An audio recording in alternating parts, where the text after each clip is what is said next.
जय श्री हरमिलाप साहिब जी। मार्गशीर्ष मास कृष्ण पक्ष एकादशी उत्पाना एकादशी व्रत कथा। श्री सूत जी बोले, हे विप्रो, भगवान श्री कृष्ण ने विधि सहित इस एकादशी महात्म को अर्जुन से कहा था।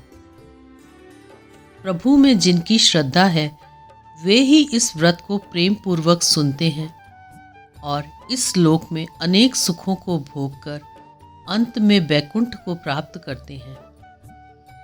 एक बार अर्जुन ने भगवान श्री कृष्ण से पूछा, हे जनार्दन, एकादशी व्रत की क्या महिमा है? इस व्रत को करने से कौन सा पुण्य मिलता है? इसकी विधि क्या है? सो आप मुझे बताने की कृपा करें। अर्जुन के ये वचन सुन भगवान श्री कृष्ण ने कहा, हे अर्जुन, सर्वप्रथम हेमंत ऋतु के मार्गशीर्ष माह में कृष्ण पक्ष की एकादशी का व्रत करना चाहिए। दशमी की संध्या को दातुन करनी चाहिए और रात्रि को भोजन नहीं करना चाहिए। एकादशी को प्रातः संकल्प नियम के अनुसार कार्य करना चाहिए। मध्याह्न को संकल्प पूर्वक स्नान करना चाहिए। स्नान से पूर्व शरीर पर मिट्टी का लेप लगाना चाहिए। स्नान के बाद मस्तक पर चंदन का तिलक लगाना चाहिए। स्नान के उपरांत धूप, दीप, नैवेद्य से भगवान की पूजा अर्चना करनी चाहिए। रात्रि में दीप दान करना चाहिए। ये सभी सात्विक कर्म भक्ति पूर्वक करने चाहिए। रात में जागरण करते हुए श्री हरि के नाम का जप करना चाहिए तथा किसी भी प्रकार के भोग विलास या स्त्री प्रसंग से सर्वथा दूर रहना चाहिए। हृदय में पवित्र एवं सात्विक विचारों को ही स्थान देना चाहिए। इस दिन श्रद्धापूर्वक ब्राह्मणों को दान दक्षिणा देनी चाहिए और उनसे अपने पापों की क्षमा मांगनी चाहिए। धार्मिक जनों को शुक्ल पक्ष और कृष्ण पक्ष की दोनों एकादशियों को एक समान समझना चाहिए। इनमें भेदभाव नहीं करना चाहिए। ऊपर लिखी विधि के अनुसार जो मनुष्य एकादशी का व्रत करते हैं उनको शंखोद्वार तीर्थ एवं दर्शन करने से जो पुण्य प्राप्त होता है वह एकादशी व्रत के पुण्य के 16वें भाग के बराबर भी नहीं है। हे अर्जुन, व्यतिपात योग में, संक्रांति में तथा सूर्य और चंद्र ग्रहण में दान देने से और कुरुक्षेत्र में स्नान करने से जो पुण्य प्राप्त होता है वही पुण्य मनुष्य को एकादशी का व्रत करने से प्राप्त होता है। हे कुंती पुत्र, जो फल वेद पाठी ब्राह्मणों को 1000 गोदान करने से प्राप्त होता है उससे 10 गुना अधिक पुण्य एकादशी का व्रत करने से मिलता है। 10 श्रेष्ठ ब्राह्मणों को भोजन कराने से जो पुण्य प्राप्त होता है वह एकादशी के पुण्य के 10वें भाग के बराबर होता है। निर्जल व्रत करने का आधा फल एक बार भोजन करने के बराबर होता है। अतः एकादशी का व्रत करने पर ही यज्ञ, दान, तप आदि मिलते हैं, अन्यथा नहीं। अतः एकादशी का व्रत अवश्य ही करना चाहिए। इस एकादशी के व्रत में शंख से जल नहीं पीना चाहिए। मांसाहार तथा अन्य निरामिष आहार का एकादशी के व्रत में सर्वथा निषेध है। एकादशी व्रत का फल 1000 यज्ञों से भी ज्यादा है। भगवान श्री कृष्ण के वचन सुन अर्जुन ने कहा, हे प्रभु, आपने इस एकादशी व्रत के पुण्यों को अनेक तीर्थों के पुण्य से श्रेष्ठ तथा पवित्र क्यों बतलाया है? कृपा करके यह सब आप विस्तार पूर्वक कहिए। श्री कृष्ण बोले, हे पार्थ, सतयुग में एक महाभयंकर दैत्य हुआ था। उसका नाम मुर था। उस दैत्य ने इंद्र आदि देवताओं पर विजय प्राप्त कर उन्हें उनके पद से हटा दिया। तब इंद्र ने भगवान शंकर से प्रार्थना की, हे भोलेनाथ, हम सब देवता मुर दैत्य के अत्याचारों से दुखी होकर मृत्यु लोक में अपना जीवन व्यतीत कर रहे हैं। राक्षसों के भय से हमें बहुत दुख और कष्ट हो रहे हैं। मैं स्वयं बहुत दुखी और भयभीत हूँ। अन्य देवताओं की तो बात ही क्या है। अतः हे कैलाशपति, कृपा कर आप मुर दैत्य के अत्याचार से बचाने का उपाय बतलाइए। देवराज की प्रार्थना सुन शंकर जी ने कहा, हे देवेंद्र, आप भगवान श्री हरि के पास जाइए। मधुकैटम का संहार करने वाले भगवान विष्णु देवताओं को अवश्य ही इस भय से मुक्त करेंगे। महादेव जी के आदेशानुसार इंद्र तथा अन्य देवता क्षीर सागर गए, जहाँ पर भगवान श्री हरि शेष शैया पर विराजमान थे। इंद्र सहित सभी देवताओं ने भगवान विष्णु के समक्ष उपस्थित होकर उनकी स्तुति की। हे तीनों लोकों के स्वामी, आप स्तुति करने योग्य हैं। हम सभी देवताओं का आपको कोटि कोटि प्रणाम है। हे दैत्यों के संहारक, हम आपकी शरण में हैं। आप हमारी रक्षा करें। हे त्रिलोकपति, हम सभी देवता दैत्यों के अत्याचारों से भयभीत होकर आपकी शरण में आए हैं।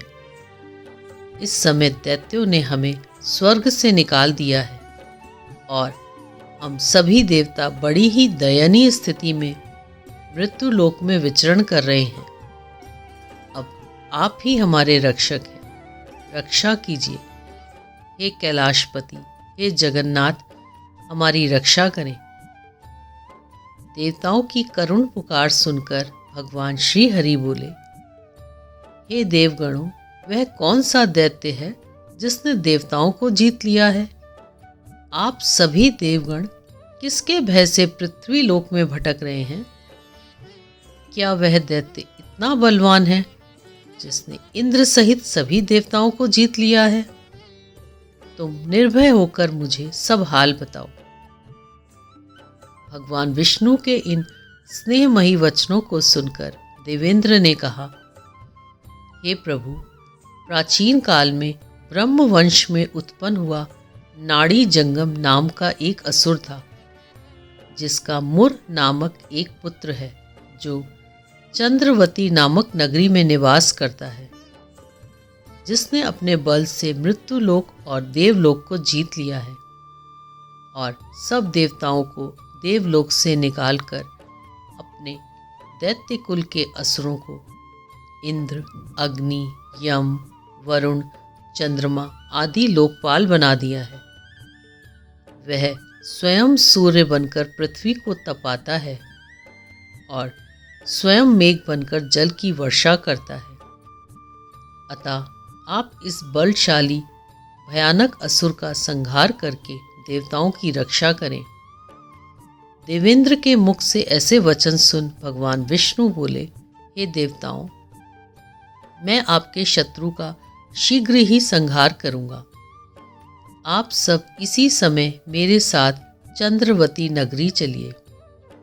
देवताओं की पुकार पर भगवान विष्णु तुरंत ही उनके साथ चल दिए। उधर दैत्यराज मुर ने अपने तेज से जान लिया कि श्री विष्णु युद्ध की इच्छा से उनकी राजधानी की तरफ आ रहे हैं। अतः अपने राक्षस योद्धाओं के साथ वह भी युद्ध भूमि में आकर गरजने लगा। देखते ही देखते युद्ध शुरू हो गया। युद्ध शुरू होने पर अनगिनत असुर अनेक अस्त्रों शस्त्रों को धारण कर देवताओं से युद्ध करने लगे, किंतु देवता तो पहले से ही डरे हुए थे। वे अधिक देर तक राक्षसों का सामना न कर सके और भाग खड़े हुए। तब भगवान विष्णु स्वयं युद्ध भूमि में आ गए। दैत्य पहले से भी ज्यादा जोश में भरकर भगवान विष्णु से युद्ध करने लगे। वे अपने अस्त्र शस्त्रों से उन पर भयानक प्रहार करने लगे। दैत्यों के आक्रमण वारों को श्री विष्णु अपने चक्र और गदा के प्रहारों से नष्ट करने लगे। इस युद्ध में अनेक दैत्य सदा के लिए मृत्यु की गोद में समा गए, किंतु दैत्यराज मुर भगवान विष्णु के साथ निश्चल भाव से युद्ध करता रहा। उसका तो जैसे अभी बाल भी बांका नहीं हुआ था। वह बिना डरे युद्ध कर रहा था। भगवान विष्णु मुर को मारने के लिए जिन जिन शस्त्रों का प्रयोग करते, वे सब उसके तेज से नष्ट होकर उस पर पुष्पों के समान गिरने लगते। अनेक अस्त्रों शस्त्रों का प्रयोग करने पर भी भगवान विष्णु उससे जीत ना सके। तब वे आपस में मल्ल युद्ध करने लगे। भगवान श्री हरि उस असुर से देवताओं के लिए सहस्त्र वर्ष तक युद्ध करते रहे, किंतु उस असुर से जीत ना सके। अंत में भगवान विष्णु शांत होकर विश्राम करने की इच्छा से बद्रिका आश्रम स्थित 48 कोस लंबी एक द्वार वाली हेमवती नाम की एक गुफा में प्रवेश कर गए। हे अर्जुन, उस गुफा में प्रभु ने शयन किया। भगवान विष्णु के पीछे पीछे वह दैत्य भी चला आया था। भगवान श्री हरि को सोता देखकर वह उन्हें मारने को तैयार हो गया। वह सोच रहा था कि आज मैं अपने चिर शत्रु को मारकर हमेशा हमेशा के लिए निष्कंटक हो जाऊंगा, परंतु उसकी यह इच्छा पूर्ण ना हो सकी, क्योंकि उसी समय भगवान विष्णु की देह से दिव्य वस्त्र धारण किए एक अत्यंत मोहनी कन्या उत्पन्न हुई और राक्षस को ललकार कर उससे युद्ध करने लगी। उस कन्या को देखकर राक्षस को घोर आश्चर्य हुआ और वह सोचने लगा, यह ऐसी दिव्य कन्या कहाँ से उत्पन्न हुई। और फिर वह असुर उस कन्या से लगातार युद्ध करता रहा। कुछ समय बीतने पर उस कन्या ने क्रोध में आकर उस दैत्य के अस्त्र शस्त्रों के टुकड़े टुकड़े कर दिए, उसका रथ तोड़ डाला। अब तो उस दैत्य को बड़ा ही क्रोध आया और वह सारी मर्यादाएं भंग करके उस कन्या से मल्ल युद्ध करने लगा। उस तेजस्वी कन्या ने उसको धक्का मारकर मूर्छित कर दिया और उसकी मूर्छा टूटने से पूर्व ही उसका सिर काटकर धड़ से अलग कर दिया। सिर कटते ही वह असुर पृथ्वी पर गिरकर मृत्यु को प्राप्त हुआ। बाकी बचे हुए असुर अपने राजा का ऐसा दुखद अंत देखकर भयभीत होकर पाताल लोक में भाग गए। भगवान विष्णु जब निद्रा से जागे तो उस असुर को मरा देखकर उन्हें घोर आश्चर्य हुआ और वे सोचने लगे, इस महाबली को किसने मारा है। तब वह तेजस्वी कन्या श्री हरि से हाथ जोड़कर बोली, हे जगदीश्वर, यह असुर आपको मारने को उद्यत था, तब मैंने आपके शरीर से उत्पन्न होकर इस असुर का वध किया। कन्या की बात सुन भगवान बोले, तुमने इस असुर को मारा है, अतः हे कन्या, मैं तुमसे अत्यंत प्रसन्न हूँ। इसे मारकर तुमने तीनों लोकों के देवताओं के कष्ट को हरा है, इसलिए तुम अपनी इच्छा अनुसार वरदान मांग लो, मैं तुम्हारी प्रत्येक इच्छा को पूर्ण करूँगा। भगवान की बात सुन कन्या बोली, हे प्रभु, मुझे यह वरदान दीजिए कि जो मनुष्य या देव मेरा व्रत करे उसके सभी पाप नष्ट हो जाएं और अंत में उसे स्वर्ग लोक की प्राप्ति हो। मेरे व्रत का आधा फल रात्रि को मिले और उसका आधा फल एक समय भोजन करने वाले को मिले। जो श्रद्धालु भक्ति पूर्वक मेरे व्रत को करें वे निश्चय ही वैकुंठ लोक को प्राप्त करें। जो मनुष्य मेरे व्रत में दिन तथा रात्रि को एक बार भोजन करे वह धन्य धान्य से भरपूर रहे। कृपा करके मुझे ऐसा वरदान दीजिए। भगवान श्री हरि ने कहा, हे कन्या, ऐसा ही होगा। मेरे और तुम्हारे भक्त एक ही होंगे और अंत में संसार में प्रसिद्धि को प्राप्त होकर मेरे लोक को प्राप्त करेंगे। हे कल्याणी, तुम एकादशी को पैदा हुई हो, इसलिए तुम्हारा नाम भी एकादशी हुआ, और क्योंकि तुम मेरे अंश से उत्पन्न हुई हो, इसलिए संसार में तुम उत्पन्ना एकादशी के नाम से जानी जाओगी। तथा जो मनुष्य इस दिन व्रत करेंगे उनके समस्त पाप समूल नष्ट हो जाएंगे। तुम मेरे लिए अब तीज, अष्टमी, नवमी और 14 से भी अधिक प्रिय हो। तुम्हारे व्रत का फल सब तीर्थों के फल से भी महान होगा। यह मेरा अकाट्य कथन है। इतना कहकर भगवान श्री हरि उसी स्थान पर अंतर्ध्यान हो गए।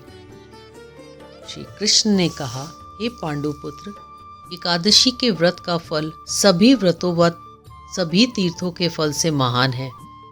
एकादशी व्रत करने वाले मनुष्यों के शत्रुओं को मैं जड़ से नाश कर देता हूँ और व्रत करने वालों को मोक्ष प्रदान करता हूँ। उन मनुष्यों के जीवन के जो भी कष्ट होते हैं मैं उन्हें दूर कर देता हूँ। अर्थात मुझे अत्यंत प्रिय एकादशी के व्रत को करने वाला प्राणी सभी ओर से निर्भय और सुखी होकर अंत में मोक्ष को प्राप्त होता है। हे कुंती पुत्र, यह मैंने तुम्हें एकादशी की उत्पत्ति के विषय में बतलाया है। एकादशी व्रत सभी पापों को नष्ट करने वाला और सिद्धि प्रदान करने वाला है। श्रेष्ठ मनुष्यों को दोनों पक्षों की एकादशियों को समान समझना चाहिए, उनमें भेदभाव करना उचित नहीं है। जो मनुष्य एकादशी महात्म्य का श्रवण व पठन करेंगे उन्हें अश्वमेघ यज्ञ के समान फल प्राप्त होगा। यह मेरा अकाट्य वचन है। बोलो एकादशी महात्म्य की जय। श्री सद्गुरुदेव भगवान की जय हो। आइए एकादशी के इस पावन अवसर पर हम सब मिलकर हरि नाम संकीर्तन करें। हरे राम राम राम सीता राम राम राम। हरे राम राम राम सीता राम राम राम। हरे राम राम राम सीता राम राम राम। हरे राम राम राम सीता राम राम राम। हरे राम राम राम सीता राम राम राम। हरे राम राम राम सीता राम राम राम। हरे राम राम राम सीता राम राम राम। हरे राम राम राम सीता राम राम राम। हरे राम राम राम सीता राम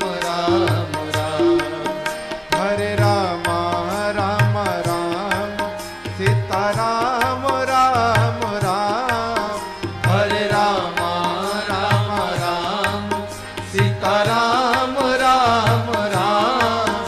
हरे राम राम राम सीता राम राम राम। हरे राम राम राम सीता राम राम राम। हरे राम राम राम सीता राम राम राम। हरे राम राम राम सीता राम राम राम। हरे राम राम राम सीता राम राम राम।